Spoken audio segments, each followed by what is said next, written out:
Hello, everybody. Thank you so much for joining us. My name is Dr. Bing. I am the director of the LGBTQ Plus Resource Center, and it is my pleasure to be your host for this evening. Before we get started, want to say thank you so very much to our co-sponsors, the American Indian Indigenous Community Center and Hokie Pride. Without your support, events like these could not be possible, so thank you very much. We'll be using auto captions for this evening's event. However, professionally captioned video will be available later for distribution. If you would like that, I will make sure that my information is in the chat. Celebrate Bisexuality Day was originally created in 1999 by three bisexual activists, Wendy Curry, Michael Page, and Gigi Raven Wilbur, due to the ongoing invisibility and marginalization of the bisexual community following the Stonewall Rebellion. To celebrate this day, we are joined by the amazing Jen Deerinwater. Jen Deerinwater is a bisexual, two-spirit, multi-disabled citizen of the Cherokee Nation of Oklahoma and an award-winning journalist and organizer who covers the myriad of issues here community face with an intersectional lens. Jen is the founding executive director of Crushing Colonialism, a Disability Futures Fellow, and a former New Economies Reporting Project Fellow. Jen received a BA from the University of Southern California in Gender Studies and Political Science. I almost said silence. That is the opposite of science. With an emphasis on American federal government, a graduate certificate in Women in Politics and Public Policy from the University of Massachusetts, Boston, and an MS in Communications Management from Simon's College. Jen is a contributor to Truth Out, and her work has been featured in a wide range of publications, including Bitch, Wire.News, The New Now Next. Jen's writing is included in the anthologies Disability Visibility, First Person Stories from the 21st Century, Two Spirits Belong Here, and the forthcoming Building Narrative Power for 21st Century Social Movements. She's the co-editor of the anthology Sacred and Subversive, Queer Perspectives on the Future of Religious and Spiritual Communities, and is currently working hard, and it is very hard, on her own book, soon to be announced. Jen has interviewed for numerous outlets on her work, and the Advocate named Jen a 2019 Champion of Pride.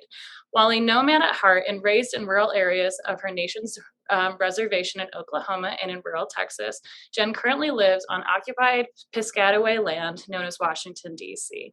It is my absolute honor to get out of here's way. Jen Deerinwater, everybody. Osio, hello. Thank you so much for having me here. I'm so excited for tonight's talk. So I'm going to do some slides in a bit, but the first thing I want to start off with is an image description, just in case we have people with us who are unable to see me. So I am a white-coated Native two-spirit woman. I'm femme presenting. I have shoulder-length brown hair that is partially pulled back. I'm wearing blue dangly earrings, and I have on black glasses and bright pink lipstick. I'm wearing a Bi Pride flag bandana around my neck, a pink t-shirt, and I'm sitting in a brown office chair, and you can kind of see behind me some file folders hanging on my wall, and then you can see into my kitchen. So I came out as bisexual when I was 22 years old, and I was living in LA going to USC. I genuinely had no idea I was bi. I just thought that the feelings I had for women were because I just felt safer with them. I, unfortunately, like a lot of bisexual people, have faced quite a bit of violence in my life, including sexual assault and domestic violence. So I just thought that my feelings for women were just because I was safer with them. But, living away from my pretty horribly conservative home and family and, back in rural Oklahoma and Texas, and being in a place like Los Angeles, I felt the freedom to, start to figure out who I was in general, which is something I think is really great about our 20s is we get to spend time figuring out who we are and who we want to be. And that can include our sexuality. So I more recently came out as two-spirit around the age of 38.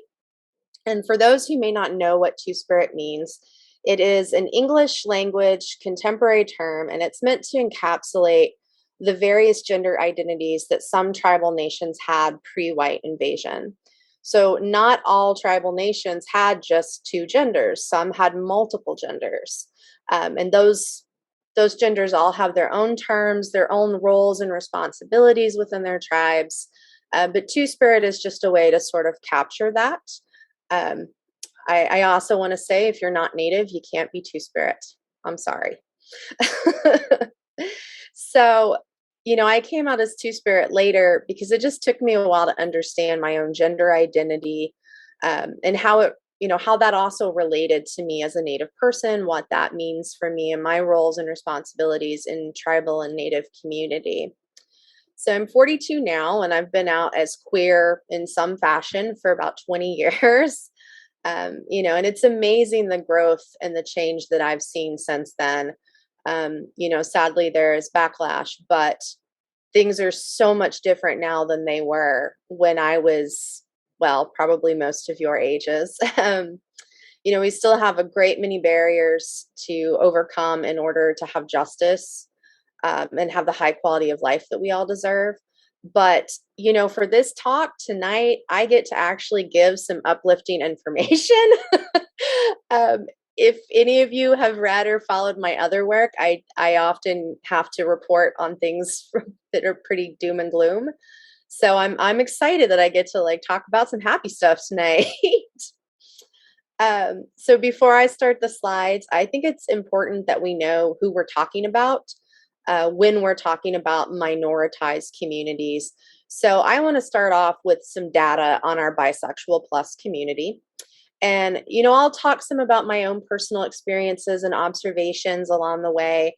And then we'll end with a question and answer. So have your questions ready for me. Um, so, okay. Oh, all right. Can we see the slides? Yes? I'm Yep. assuming. Okay, excellent. Thank you. All right. Well, there we go. Um, so I want to start off just defining a few terms that are going to come up throughout tonight. So let's start with bisexuality. So bisexuality is the primary sexual and romantic orientation toward people of all genders, towards people regardless of their gender, or to two or more genders. Some people may use bisexual and pansexual interchangeably. Part of the reason I will use the term bisexual plus is because we have people within our community who identify as pansexual. Um, Pansexual is more of a, you're attracted to the person and not the gender. I personally think that I'm really more pansexual, but when I came out, I didn't know that term. Bisexual was the term that I knew that I felt fit me most. And then because of issues like monosexism and biphobia, I just really clung to that label even after I was like, I don't think it's gender for me. I think it's just the person that does it for me. Um, so moving on to monosexism, it's the belief that monosexuality is superior. So monosexuality refers to the sexual and romantic attraction to only one gender. So that would be like straight people, gay men, lesbians. Although we always have to remember that there are people who may not be out, and that includes being out as bisexual. Whereas I've met people who are out or gay as lesbian, but disclosed to me that they were bisexual. So we always need to remember that how something appears may not be what is actually going on. So biphobia is the prejudice, fear, or hatred directed towards bisexual people. It can include making jokes or comments based on myths and stereotypes that seek to undermine the legitimacy of bisexual identity. And biphobia occurs both within and outside of the 2S LGBTQIA plus community. Now, bi-erasure often occurs when the existence or legitimacy of bisexuality, and this can be either in general or in regard to an individual, is questioned or denied outright. Bisexual erasure can be done at a societal or an interpersonal level. So, the rates of bisexuals have been or bisexual identified people have been growing quite a bit. So I have a graph here just showing the rates of LGBT adults who identify as lesbian, gay, bisexual, transgender, or other. And so these are from the 2020 Gallup poll. And in that poll, 54.6% identified as bisexual. So more than half of the queer community in the so-called US is bi. So I really want you all to remember that. There are more of us than everyone else. 24.5% identify as gay, 11.7% identify as lesbian, and 11.3% identified as transgender. An additional 3.3% volunteered another non-heterosexual preference or term to describe their sexual orientation, and respondents could give multiple responses when describing their sexual identification, so the total does exceed 100%. And so just to try to give you an idea of what we represent in the total amongst all you adults in the so-called US, bisexuals, 3.1% of the total adult population in the country are bisexual based on this Gallup poll. And then this next slide here just shows a timeline from 2012 to 2020, where you see the progression of bisexual identified people. So it starts off down here, or excuse me, the identity of LGBT people. In 2012 was 3.5%, and then up here it grew to 5.6 in 2020. So a lot of the growth of bi-identified people have really come from millennials and Generation Z. And so this graph that I have up now shows LGBT identities and versus straight, heterosexual, and those with no opinion based on their age. And so it goes from Generation Z up to traditionalist, which means born before 1946. And I'd never heard that before seeing this graph.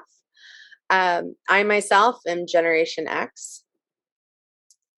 And so like I said, one of the main reasons we're seeing more bi-identified people is because of millennial and Generation Z folks. And so LGBT identification is lower in older generations, including only 2% or less of Americans born before 1965. But now to get into bi identities in Gen Z, so 72% of the people who were included in this Gallup poll who were Generation Z identified as bisexual. 11.5% of all Generation Z adults in the country say they are bisexual, with about 2% each identifying as gay, lesbian, or transgender. About half of the millennials who identify as LGBT say they are bisexual. And then in older age groups, which would be Generation X and older, there was no expressed preference of bisexual over gay or lesbian. In general, women are more likely than men to identify as LGBT. Women are also more likely to identify as bisexual. And really, I think the big generational differences that we have in queer identity and bi identity in particular aren't necessarily that, oh, we suddenly have more bisexuals. I think it's that we have more people who are more willing and more comfortable to be bi identified coming from our younger generations. So I wanted to include just a little bit of information on our Black and Brown and Indigenous people of color bisexual community. So as I said, women account for most of the bisexual growth. Of all the women who responded to a 2018 survey, it's the General Social Survey, more than 1 in 18 identified as bisexual. And 1 decade ago, it was only 1 in 65. So that's a huge jump. In only 10 years, we've gone from only 1 in 65 women IDing as bi to 1 in 18. 23% of Black women between the ages of 18 to 34 identified as bisexual. It's a proportion that's nearly 3 times higher than it was a decade ago. The rates of bisexual plus and gay men haven't significantly changed, including in BIPOC data from what I've seen.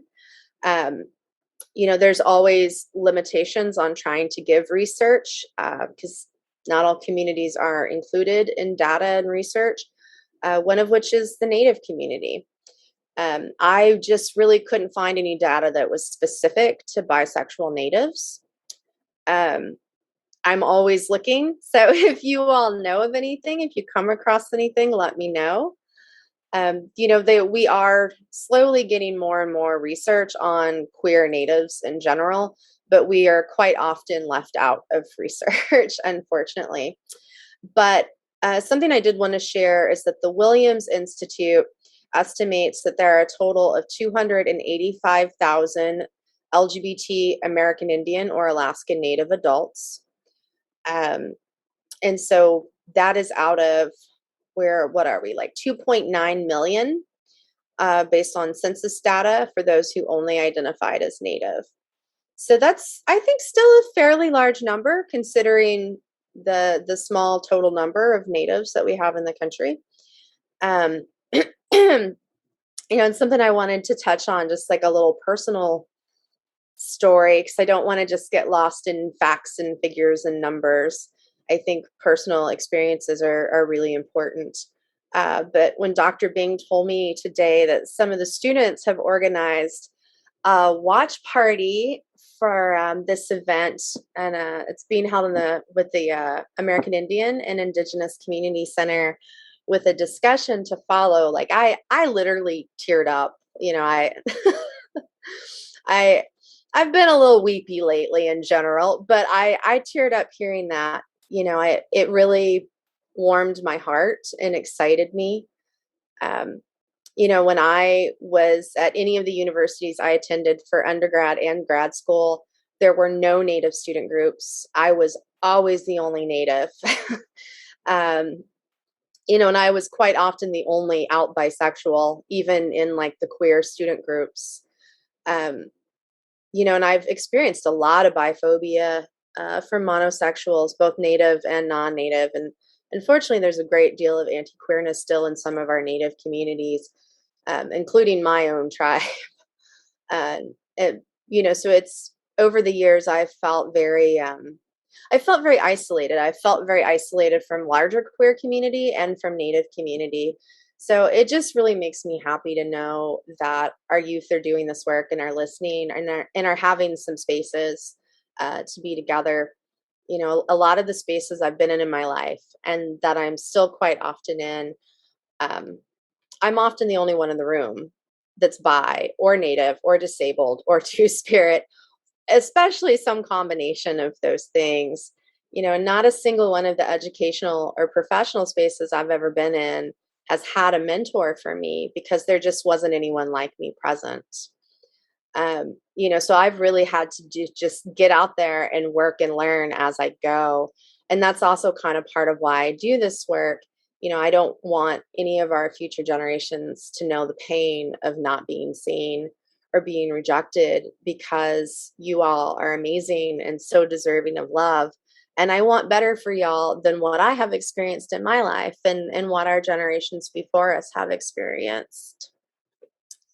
Um, so anyway, why do we have these changes? Why are our youth identifying more as bisexual? And I think there's really, for me, when I think about it, there's three big things that come to mind. Just changes in societal attitudes, greater media representation, and political and policy changes. I see a vast difference in how millennial and Gen Z people see sexuality and gender versus Generation X or boomers. There's a lot more fluidity. There's a lot more acceptance and openness around gender identity and sexuality. And I just think that overall society is changing some. And when I say that, I don't, by no means do I mean to erase the problems that we do have in our world and the hatred and violence that we're still dealing with. But it is different now than what it was when I was younger. I see changes, you know. Um, and I think that's part of it, is that, you know, if you feel safer, if you feel more accepted, you're more willing to identify as who you are and to be out and proud and open about those things. Media representation, that's another one that's huge, that's changed so much since I was in college.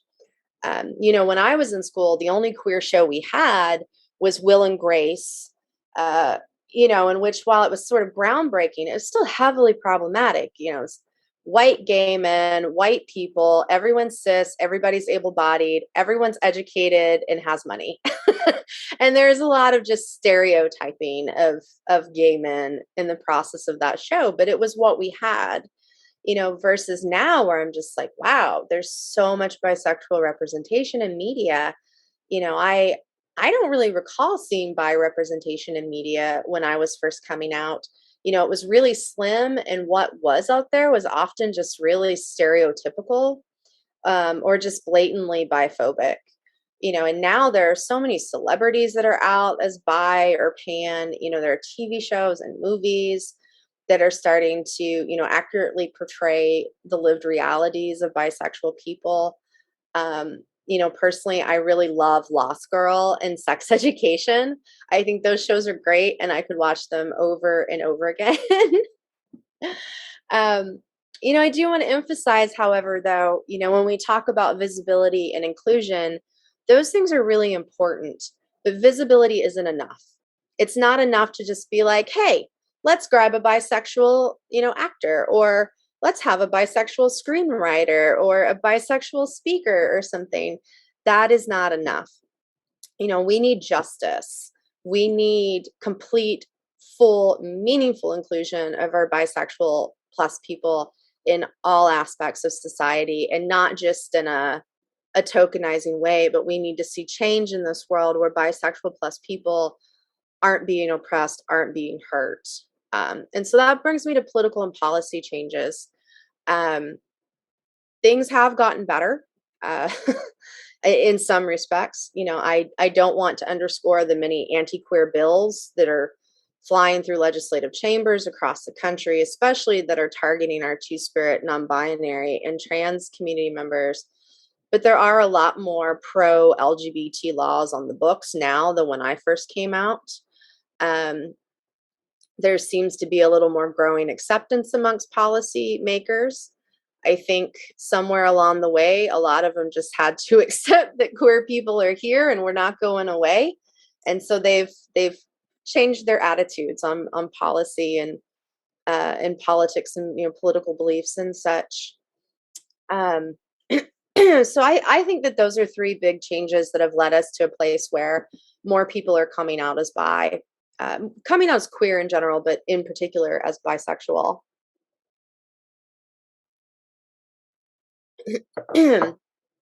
So, you know, I while all of those things are true, I don't want us to forget the fights that we do still have, and we unfortunately have plenty of fights, still within our community. One of those is health disparities. I have a little image up here that's from the Bisexual Resource Center, talking about just some of the health issues that we have within the bi community. Higher rates of anxiety, depression, and other mood disorders compared to heterosexuals, lesbians, and gays. Higher rate of STI diagnoses compared to heterosexuals. Higher rate of heart disease, as well as cancer risk factors compared to heterosexuals. A lower rate of cancer screening compared to heterosexuals, and a higher rate of tobacco use compared to, you know, monosexuals. Um, you know, some other things that I want to talk about is there was a study done in 2019 looking at sexual orientation and racial and ethnic backgrounds. And it found that bi people experienced higher rates of certain health problems, such as gastrointestinal problems and arthritis. Those occurred more often among bi women than men. Bi women also had a higher level of poor health related quality of life, while bi men had higher rates of high cholesterol, high blood pressure, and cardiovascular disease. And then for bi women who were transgender, The risk of poor health, including substance use, depression, and suicide, climbs even higher compared with other bi plus people. Um, and as I am multiply disabled and chronically ill, and as I've done more research on my own illnesses, um, and where some of them may have come from, trauma is a really big part of this. If you have long-term trauma, that causes chronic inflammation in your body, and chronic inflammation causes a lot of these illnesses that I've just mentioned, that I've talked about. Um, and bisexual people do tend to be highly traumatized people, unfortunately. We still face a lot of stigma. There is still a great deal of violence against us. And so, any group of people who has a high rate of trauma, unfortunately, we are going to age more rapidly than others, and we're going to have more health problems. Um, we do still have issues of biphobia within medical care, which makes accessing high quality, culturally competent medical care very difficult.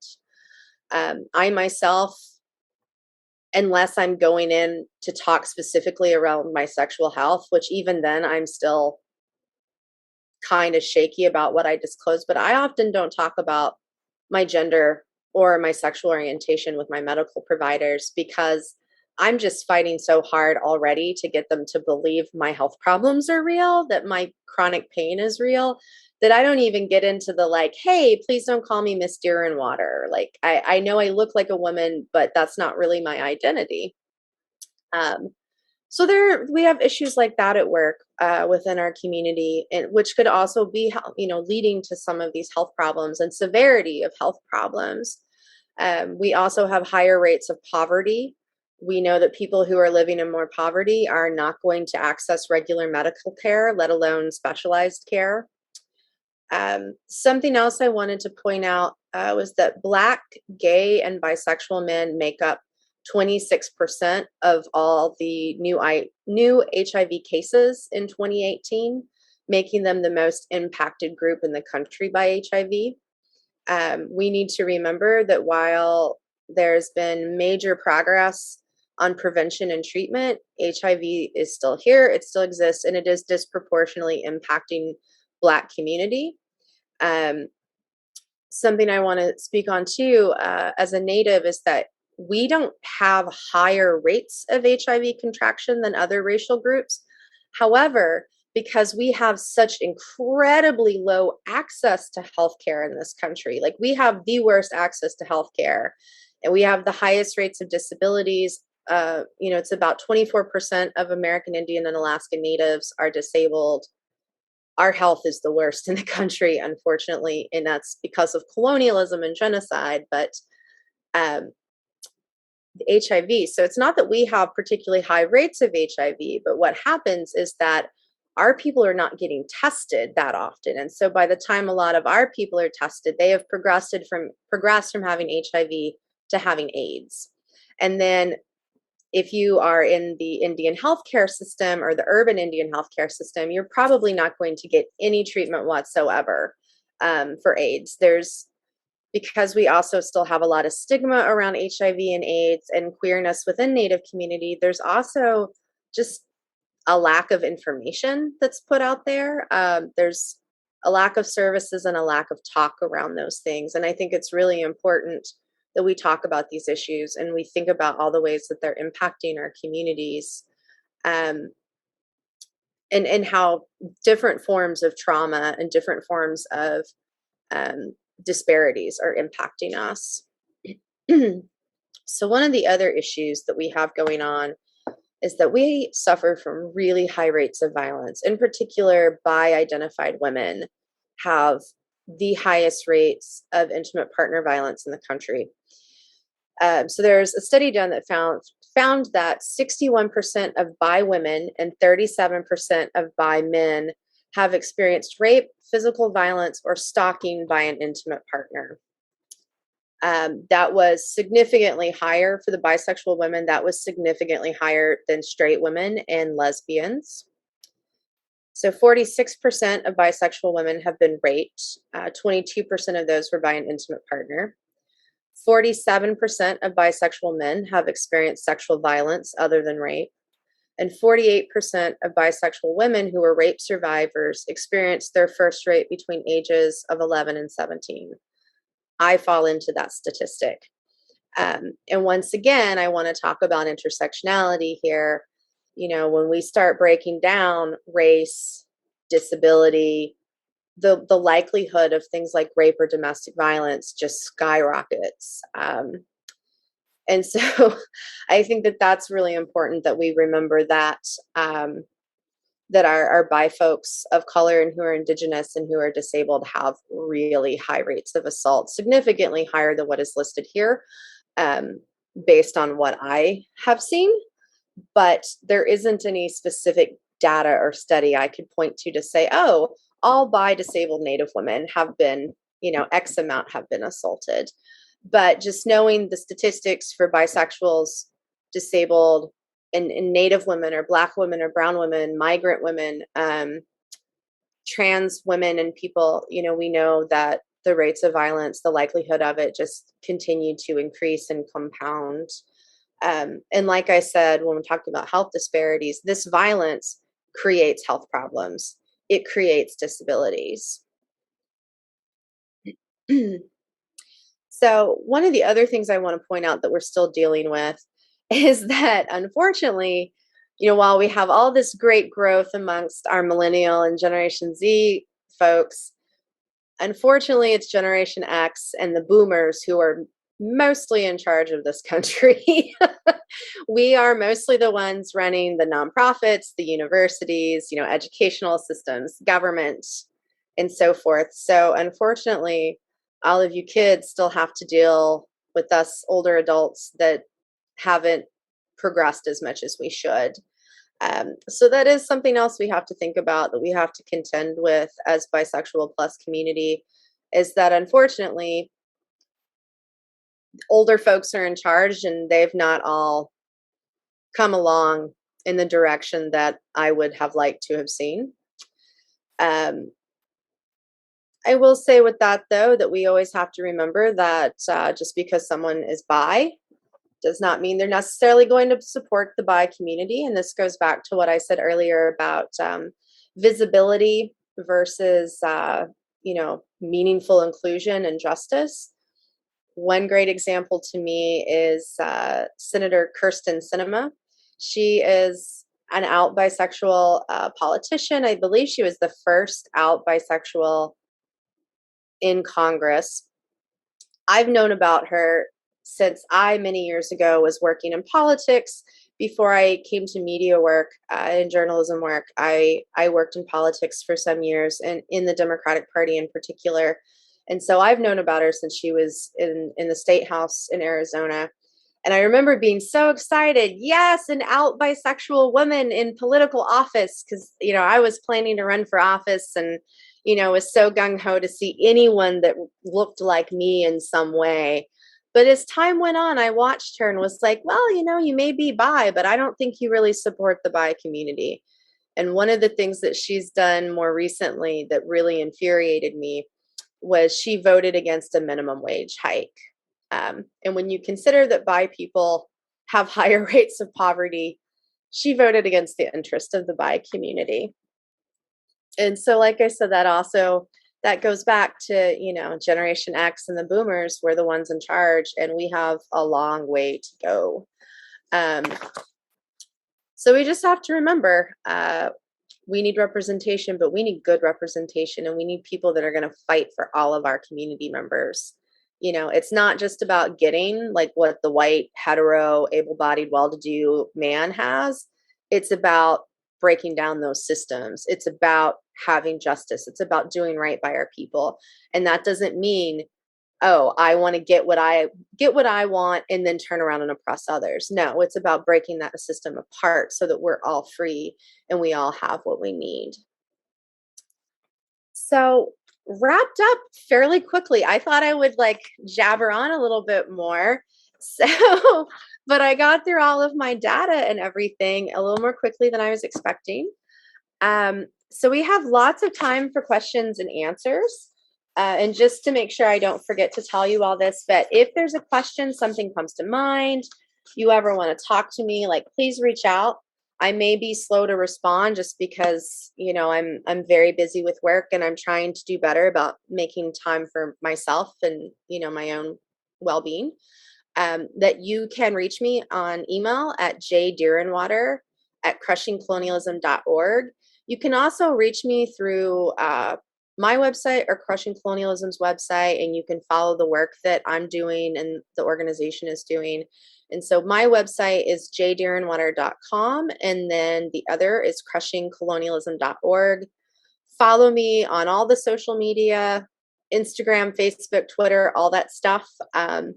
It makes a difference. And, as somebody who's trying to get book deals, that makes a difference. Having more followers and likes and whatnot, like those metrics make it easier for me to keep doing this work. So go follow and like me and stuff. So do we have any questions? We do. I have questions, and just a reminder, the Q&A is open. You can send questions through the Q&A feature of our Zoom, or you can send it in chat to myself and also to Jen. But here we go. We'll start this off. There seems to be a lot of discussion regarding pansexual versus bisexual and what's more inclusive. What would you mind sharing why you prefer bisexual, the label, over pansexual? I mean, for me, it's not necessarily that I prefer it. And I'm just, from speaking for me personally, not speaking for anyone else. It's not that I necessarily prefer it. It's just that when I came out, that was the term that I knew that most fit me. And then because there's just so much biphobia and bi-erasure, even though I realized, hey, I'm pan, I clung hard to bisexual because I just wanted to be like, bisexuals are real. No, it's not a fad. It's not a phase. Like I'm here, but I don't want how I identify to sway anyone else in how they identify, I think if I were coming out now, I would probably be coming out as pansexual. Yeah. I hope that kind of explains it. And honestly, I don't, bisexual, there is a lot of back and forth about, oh, bisexual is transphobic, but that's just not true. Bisexual means that you can be attracted to two genders, more than one gender. It can mean a lot of things. There's also a higher rate of bisexual identified trans people as well. Excellent. Thank you so much. The next question is, can you talk a little bit about what it means to be two-spirited? Sure. I feel like I'm still learning that with every day that goes by. So, when I think about coming out as bi versus coming out as two-spirit, they were two very different experiences, and I think about them in very different ways. Coming out as bi was kind of like just busting out of the closet. I mean, honestly, I don't even really feel like I was in the closet. One day I thought I was straight, and the next day I had a girlfriend, and it was like, well, I don't know what this means, but here's my girlfriend. And one day I just went, oh yeah, I'm bi. Okay. So for me, I wasn't really closeted. It was just, whoo, here I am. But the two-spirit thing, it took a long time to learn about it and understand it. It took time talking with other two-spirit natives, other queer folks, especially elders, before I finally went, yeah, okay, this is what I am. And so coming out as two-spirit was to me sort of a returning home. It was a returning back to some of our traditional ways. It was coming back to my people and reconnecting to my people. I'm still in the process of trying to learn what those roles and responsibilities are. It's a little difficult for my tribe because we are pretty assimilated. Assimilation was a survival strategy for us. And so we'd have lost a lot of our traditional ways. It could be very different from someone from another tribe. We're not all the same. We're vastly different. So some people may have a deeper connection to that than I do. I also grew up in a very, very just homophobic, anti-queer family. Um, I grew up being told, who my people were, what we went through, what the government did to us, but I didn't grow up in a home where the language was spoken. We didn't go to ceremony. I didn't grow up going to powwows. Um, I've always had my tribal citizenship. I've had that connection, but I didn't have a connection to larger community. So a lot of how my two-spiritness relates to my specific tribe is still something I'm trying to learn, and it's hard. It's hard when you're trying to find the elders and you're trying to find people who will share knowledge, and who are also able to. So many of our people are so highly traumatized, especially our two-spirit people, that it can just be really hard to talk about that stuff. But I feel like there's a lot of growing awareness, even if it's begrudgingly there. um, Sometimes it's very begrudging, but I feel like it's growing, and I feel like there's more representation and more visibility of us out there every day. Thank you very much for that. The next question is, what books would you recommend for folks who think they may be bi but aren't quite sure yet? Hmm, that's a great question, and I will have to get back to you on that because I'm not sure what books are out there right now. um, I feel like I should know that, but everything I can think of is from like the aughts, and surely there's something more recent. Yeah, I He has recommendations. Put it in the chat. yes, yes. Put it in the chat if you have recommendations. But there are all kinds of websites out there. There are people with Instagram accounts and organizations doing work. Um, and I'm here too. Like, I'm happy to chat with folks if you're like, maybe I need to talk. I don't know. Um, but there are people and there are resources out there. I'm a med student, and I'm wondering if you can share how we as future professionals can better support the bisexual community. Hmm. Well, acknowledge that we exist. That's number one. Um, Educate yourselves. Don't go off stereotypes. I've had a lot of bad experiences across healthcare professions. I had a therapist once ask me if I thought I was bi because I'm a rape survivor. Um, the last time I went to a Planned Parenthood, I didn't go back. I've never been back to Planned Parenthood since, because I saw the doctor check off high risk when she was asking about my orientation, because I put bisexual on the list and said that I dated men and women. She didn't even ask me if I was sexually active. She just said, "Oh, I see you're bisexual." I was like, "I am." And then she checked high risk under STD and STI. Those are just two examples. Don't do that. Just don't. Don't assume the gender of people's partners, even based on names. Just don't. Educate yourself on the community, learn how to talk to us, learn about the health problems that we're more likely to have, and learn how to be a better advocate for your patients. So that's the other thing. I don't I don't think of it as a healthcare system. I really look at it as a medical industrial complex. And it is exhausting having to navigate it. I'm just constantly worn out and traumatized and angry about how I get treated on so many levels, and that it just shouldn't be this way. There's no reason for it to be this way. So that's the other thing I would say is like, fight for your patients, like fight for them. Make sure that they're getting the care that they need. Yeah. Next question is, what are some resources you would recommend for people who are not familiar with two-spirited individuals? Um, well, I've written some about it. I've published some articles. So, I mean, if you just like Google Jen Deerinwater and Two Spirit, some of my articles will pop up. There are some books out there. There's a few more books that have been coming out. I would say I want to actively say, like, avoid reading anything by Dr. Williams. He was one of the main well-known published authors about two spirits, but he is a white man who's incredibly racist and a sexual predator. So don't read anything by Walter Williams. Don't read anything by him. Um, there's a couple of different like two-spirit resource guides that are online as well. Um, so if you just Google like two-spirit resource guides, that'll pop up, and that has like documentaries, books listed on it. Some of them will also have like two-spirit societies that exist. There's all kinds of two-spirit society groups on Facebook.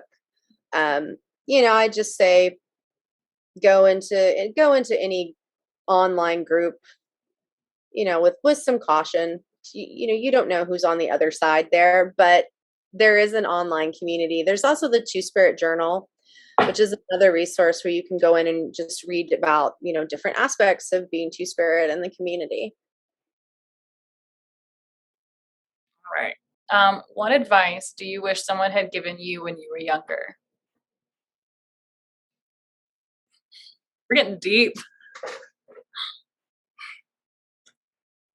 Um,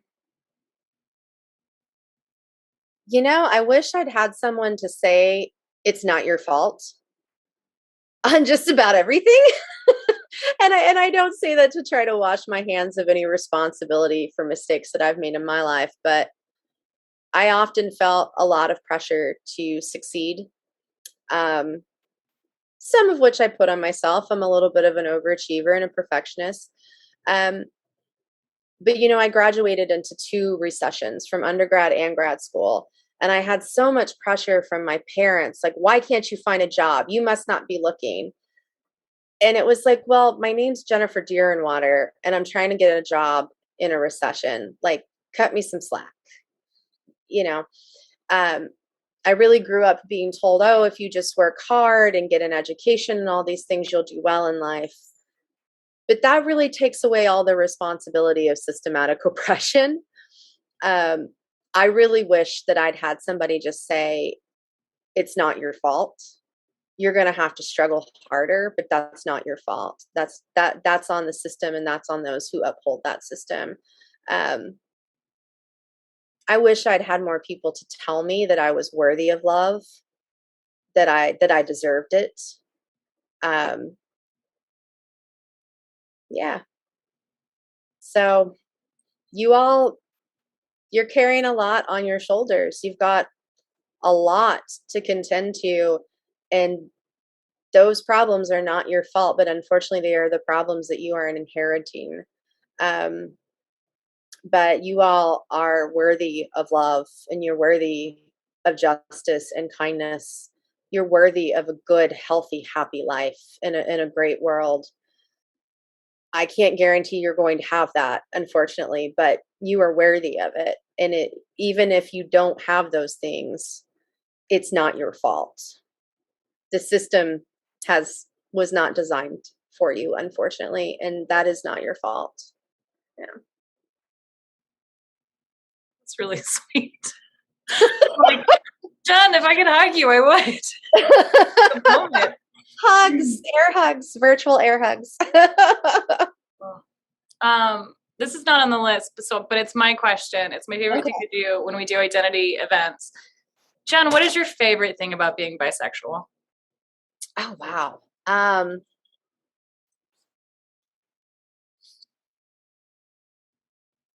I do enjoy making snarky bi jokes. I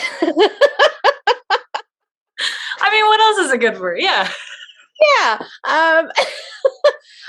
So I remember, I think it was at my first time going to Boston Pride. I was like 23.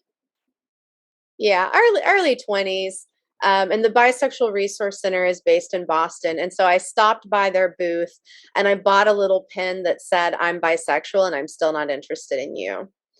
So I don't know, for the lulz, I think being able to make snarky jokes about being bi, I love it. Whenever people will ask me, which do you like better? Which thankfully I haven't had that question in a long time, but eventually my answer just became neither. Like, I'm a bitter bisexual. Yeah. So I love making my snarky jokes, but I guess in a more serious sense, one of the things I love most about being bisexual is the bi community. We are not without our flaws and our failings, but we're still a community and it's still a place where I feel like I have some family and some love. So yeah, I snarky jokes in my in bi community. All you can ask for. It's like the best Christmas.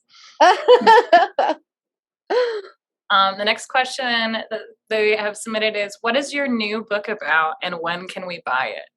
Oh, so the new book, I would say you're not going to be able to buy it for some time because I'm trying to get my book proposal together to shop around to literary agents and then to shop around to publishers.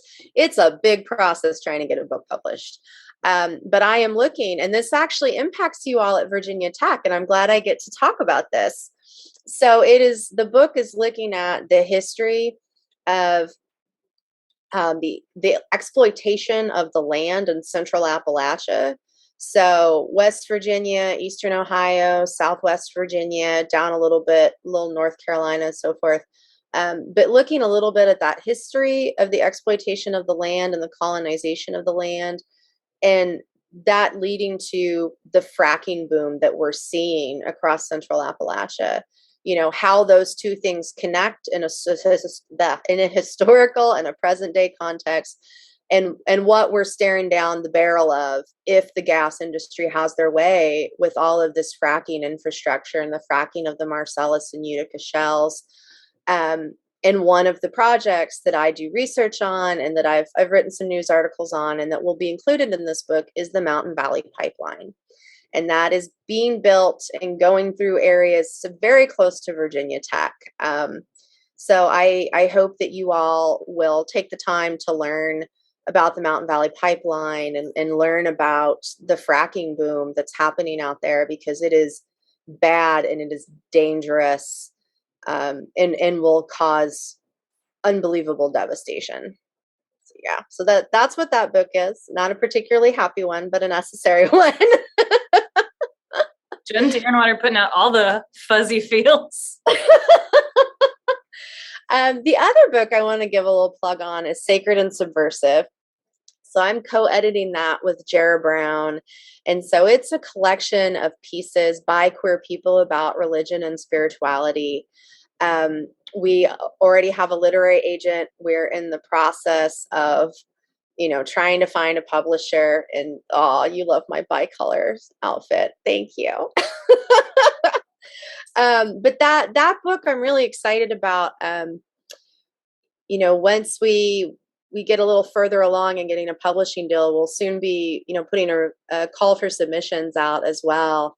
So I hope maybe some of you will submit a piece, but there is no book like it. And it's written from like a wide variety of queer identities, racial and ethnic groups, religions. Like it runs the gamut. And some of it's, and some stories are happy, some are sad, some kind of end in ways that you didn't expect. So I'm excited for it, and I hope we'll have it out for sale in a year and a half. That's my hope. That's awesome. Maybe we'll have you back to talk about that too then. Yeah, but in the meantime, Jara does have a blog up. It's sacredandsubversive.com. And so you can go and read some of the like smaller pieces that have been submitted to the blog and the work that Jara's done on there. Next question is, what is Crushing Colonialism and how can we support your work? So Crushing Colonialism is a media organization that I started to try to help support Indigenous media makers. And so that includes journalists, filmmakers, artists, writers, anyone doing any kind of media related work who is Indigenous. We're still a fairly new organization, but we have done some event work. We have quite a few things up on our YouTube channel, which is just at Crushing Colonialism. And then we are hoping in the future that we can also become an organization that gives grants to help fund other Indigenous media projects. There's so limited funding, like almost no philanthropic dollars go to Native causes. And of that, almost nothing goes to Native media. So that's really kind of why I started it was, how do we get book deals? How do we get movie deals? How do we do that? How do we get agents? You know, we don't have that. A lot of us don't have that knowledge. We don't have those mentors, and these are industries that are not by or for us. So we really are sort of building and learning from scratch. And that's kind of why I started Crushing Colonialism. And you can do things by supporting us by following our work, sharing our work. We have things up on our website as well. We're hoping in the next year we can start doing some more programming work. So yeah, just follow us, stay in touch. If you or folks have money to donate, we always need money. I know you're probably all broke college kids, but I'm like, hey, some of you may have some cash, or maybe your parents do. I don't know, but we always need money. All right, we are down to our last two questions. Okay. So this is funny. We talked about this a second ago. The question says, we talk a lot about land acknowledgements here at Tech. How do you feel about them and why? Everything's cyclical. Yeah, so Dr. Bing and I were talking about land acknowledgements before we went live with the event. I'm very mixed about them. I think they're important. It's important to know whose land you're living on. It's important to acknowledge that, but if all you're doing is acknowledging it, then it is useless, it is performative, and it is a waste of everyone's time. If you are not going to fight for tribal sovereignty, if you're not going to fight for land back, if you're not going to do those things, then a land acknowledgement is useless. It really means nothing. To me, it kind of reminds me, I was so excited when people started doing them, and then it reached the point where I was like, this just feels like the safety pins. Like if people remember back in 2016, people were wearing safety pins. And I was very confused by that. I'd been at Standing Rock. And after I came out of Standing Rock, when you're there, you're all consumed in what's happening, in the No Dapple fight. And I came out and I spent a couple of days with a friend in Minnesota. And she's telling me about the safety pins. And I'm like, what the hell difference does someone wearing a safety pin have to do? That didn't stop me from being gassed by the police repeatedly. So I guess to me, land acknowledgements are now kind of like safety pins, or AOC wearing a dress that says tax the rich. I don't have time for performative nonsense. Like, either do the work or just shut up and get out of the way.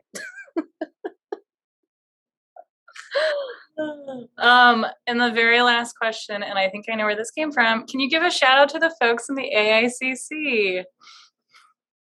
Would you like to say hello to the lovely students and faculty and staff that are in the American Indian Indigenous community? Yes. Sorry, the acronym. I was like, what is that? We're all acronyms. Yes. OCO, I am so glad that you students are here. Kind of like I mentioned earlier, it makes me really happy that all of you got together and joined and are watching this, and that you have a space.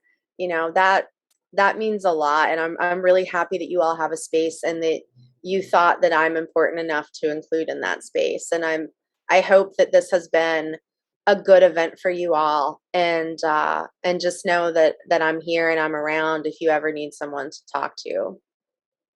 Thanks, Jen. This has been amazing. Thank you so much for spending this time with us and for spending this time with me. It has been phenomenal. We hope to bring you back sometime. That would be great. Yeah, absolutely. And I sometimes, just because of my research, find my way out to the Virginia Tech area. So, I'm around. Yeah, we can make that happen. That'll be great. Well, until next time, folks, please be safe, drink water, wear masks, and please wash your hands for 20 seconds at a time. Take care, and we'll see you soon. Bye, folks.